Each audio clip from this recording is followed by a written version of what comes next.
What do you do if you want a green bezel watch from the Rolex group that's not a Hulk?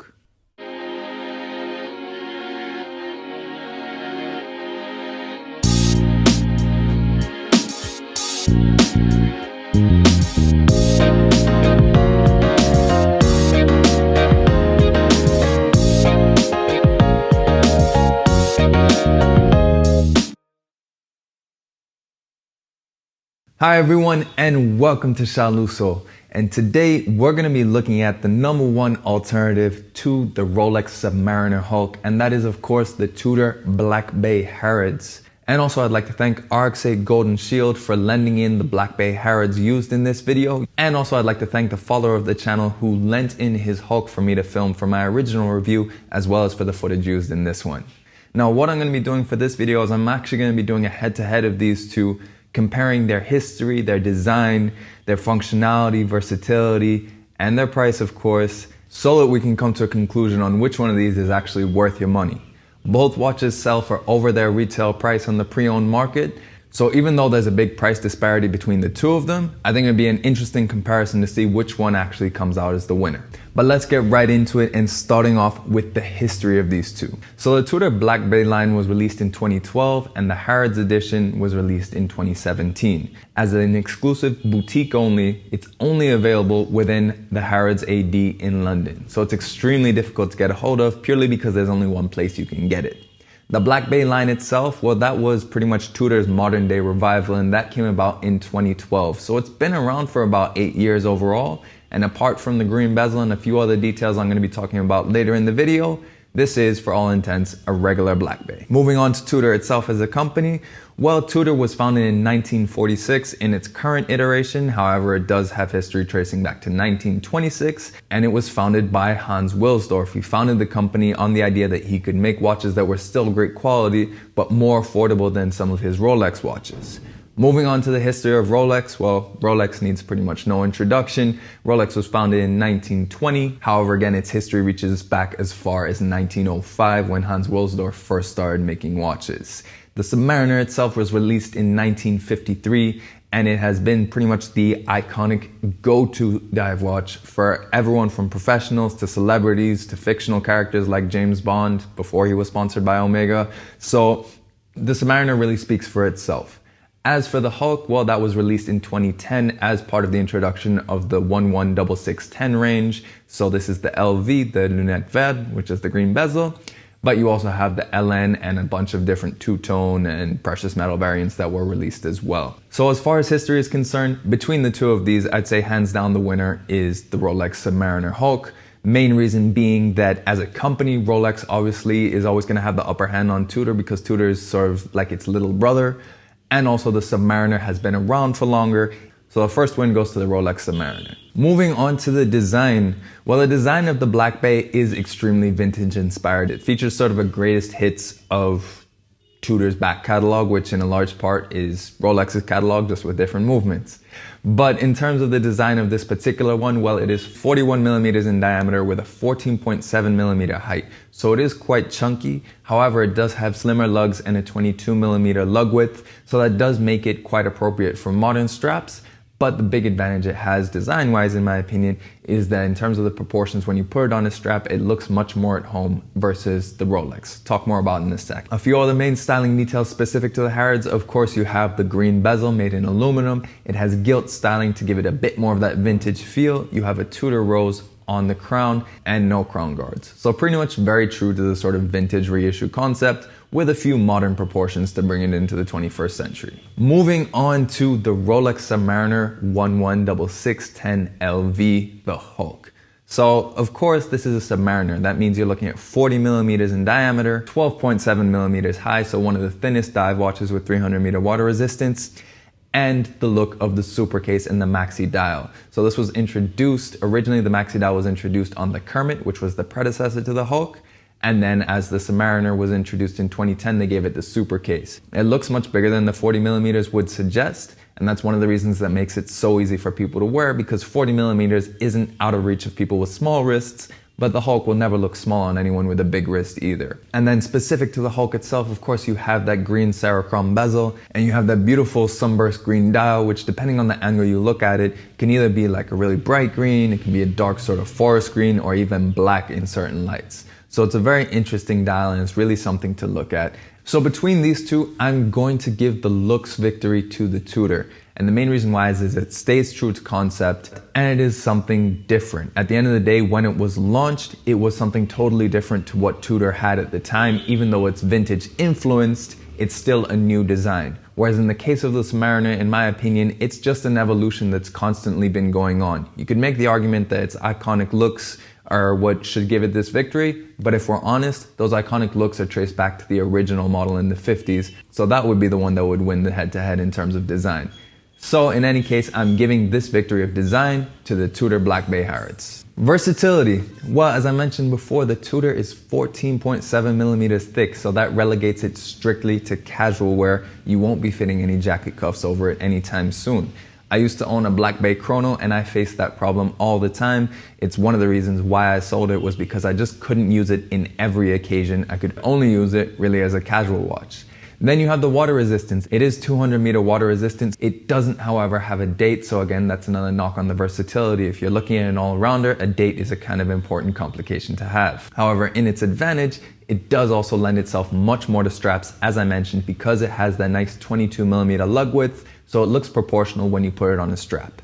Versus the Rolex has a 20 millimeter lug width, and also most people don't want to see their Submariner on anything other than a bracelet. What that does at the end of the day is it limits the versatility of the watch because you can't redress it because of the straps. And when you do put on a strap, if you've seen it with that super case profile, it just looks disproportionate. You have these big thick lugs and then a skinny little strap in the middle. It doesn't make sense when you take it off the bracelet. So that's a knock on versatility for Rolex. But measuring nearly 2 millimeters thinner in terms of the height, it means that you can put a Rolex as a dress watch. You can put it with a suit, and it is essentially the uniform for most people who are successful in business. They come into the office with a Submariner, you know they're doing well. So that definitely adds to its versatility. It can address the full range from sport to casual to formal, and also with 300 meters water resistance, it is a more capable dive watch as well. And on top of that, by virtue of having a date, it means you can be using it as more of an all-rounder. It's probably the most useful complication you'll have, apart from maybe a GMT. And last but not least, it has the glide lock, which means that in summer or in winter, you can easily adjust it. It makes it that little bit more useful as opposed to the Tudor, which only has a few docking points that you have to change with a tool. So if it's the middle of a hot summer and your wrist is starting to expand and you don't have a tool handy, you probably won't be wearing the Tudor as much. So victory for versatility, I have to give it to the Submariner. Moving on to the movement and the technical aspects. Both of these watches have manufacturer movements. They're both owned and made by the Rolex Group. Pretty much everything is in-house. Starting on the inside, the Tudor has a 70-hour power reserve. It is fully automatic and has a silicone hairspring and COSC certification. This was a new movement brought out by Tudor recently in the last few years as they transitioned away from the ETA 2824. And as a dive watch, you have 200 meters water resistance, as I mentioned before, as well as an aluminum bezel, unidirectional, so it meets the ISO standards of a dive watch up to 200 meters. Moving on to the Rolex. As a dive watch, well, the Rolex has 300 meters water resistance, so it definitely wins that battle. It has the glide lock, which allows you to extend it easily over a wetsuit. However, on the inside, things do start to show its age. The caliber 3135 has been around since 1988 when it was released in the predecessor to the current Submariner, the 16610. So this definitely is starting to show its age. It's only got 48 hours of power reserve. It does have the Parachrom hairspring, but it is lacking the Chrono G escapement that can be found in the modern 3235. However, it does also have COSC certification as well as a superlative chronometer status, making it even more accurate, and more importantly, it's tested as a cased watch versus just the movement. Between these two, the movement in the Tudor definitely is more modern and more usable with that 70-hour power reserve. However, as a dive watch, the Submariner is definitely more capable, and both of these are supposed to be dive watches. So for this one, I'm giving it a tie. Attention to detail. This is where both of these really have the opportunity to shine, and it shows what goes into their respective retail prices. Starting off with the Tudor. The first advantage that it has is that being a special edition, being the Harrods edition, it has an engraved caseback as opposed to the plain caseback found on every Rolex. as well as on the regular Black Bays. So definitely a big advantage because at least it gives you something to look at when you turn it around. Also, you have the gilt text. You have the nice discreet touches of green. They don't overplay the green. Instead, you just have a little bit of text on the dial. You have the tip of the minute hand and the bezel itself. That's it in terms of the green. And it is a very rich green into it. It's really, really nice. You've also got a few vintage touches such as the rivets that can be found on most Black Bays. And then also that rose logo on the crown, giving a little bit of homage to the Tudor family and also the previous logo of the Tudor company. As for the Rolex, well, with a lot more money to spend when they're doing the retail price, it meant they could go a little bit more all out in terms of the details. That bezel, yeah, it's ceramic as well as it has platinum infills into all the numbers. And the similar sort of treatment goes for the dial in terms of the indices and hands. You have white gold hands, white gold indices to prevent tarnishing. Then you have the security features. These are both extremely desirable watches, but Rolex laser etches the sapphire with a little crown that you can only see with a loupe to help prevent counterfeiting, as well as engraving the rightt with the words Rolex and the serial number at the bottom. So those little things do help you verify its authenticity a little bit more, and with such desirable watches, you definitely want more security. And then last but not least, in terms of this being the Hulk, well, you have that green Cerachrom bezel, and you also have that beautiful sunburst dial, which really is something else, and in my opinion, is much more important than the green bezel because it just looks so good.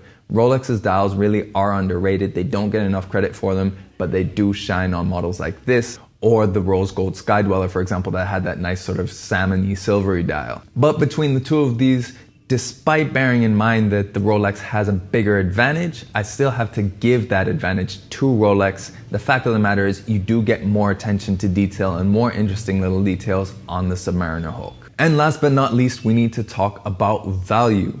This is a tough one because at the end of the day, both of these, it's nearly impossible to get them at retail. But I first need to measure their retail when I'm considering their value against each other because their pre-owned values can always fluctuate. For this, I would probably give the victory to the Tudor. You get a lot of watch for your money, and it's not really much money that you're paying. You don't even have to pay extra for getting the Harrods edition versus a regular Black Bay. So what that means is that you get the 200 meter water resistance, you get a modern movement, it's very well built, it's COSC certified.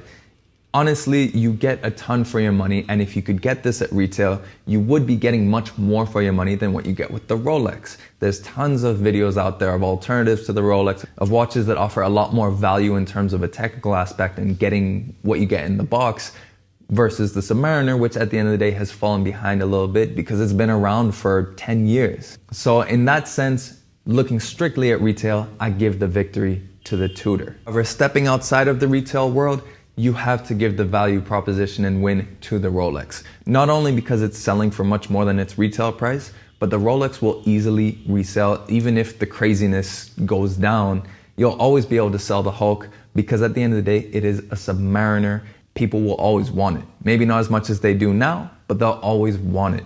Whereas with the case of the Harrods, I actually know someone who's had one of these and it took him forever to be able to sell it. He still sold it for a little more than he paid, but it took forever because not enough people know about the Harrods versus everyone knows about the Rolex. So at the end of the day, if you're thinking resale value or investment, the win would go to the Rolex.